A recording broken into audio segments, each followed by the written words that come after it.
అసెంబ్లీలో media chit chat లో MLA Komatireddy Rajagopal Reddy కీలక వ్యాఖ్యలు చేశారు. బీఆర్ఎస్ పార్టీ కథ ముగిసిందన్న ఆయన నల్ల చొక్కాలు, ఆటో డ్రైవర్ల యూనిఫామ్లంటూ బీఆర్ఎస్ డ్రామాలాడుతుందని ఫైర్ అయ్యారు. బీఆర్ఎస్ నేతలకు జైలు డ్రెస్ మాత్రమే మిగులుతుందని చెప్పుకొచ్చారు. స్థానిక సంస్థలు, జీహెచ్ఎంసీ ఎన్నికల్లో కూడా బీఆర్ఎస్ ను చిత్తుగా ఓడిస్తామని ధీమా వ్యక్తం చేశారు. టీఆర్ఎస్ ను బీఆర్ఎస్ గా మార్చడంతోనే కేసీఆర్ పని అయిపోయిందన్నారు కోమటిరెడ్డి రాజగోపాల్ రెడ్డి.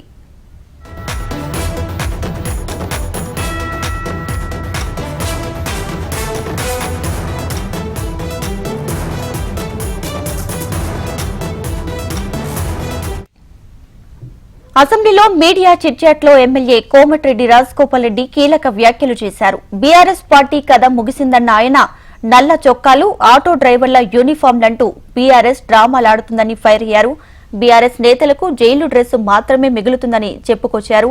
స్థానిక సంస్థలు, జీహెచ్ఎంసీ ఎన్నికల్లో కూడా బీఆర్ఎస్ ను చిత్తుగా ఓడిస్తామని ధీమా వ్యక్తం చేశారు.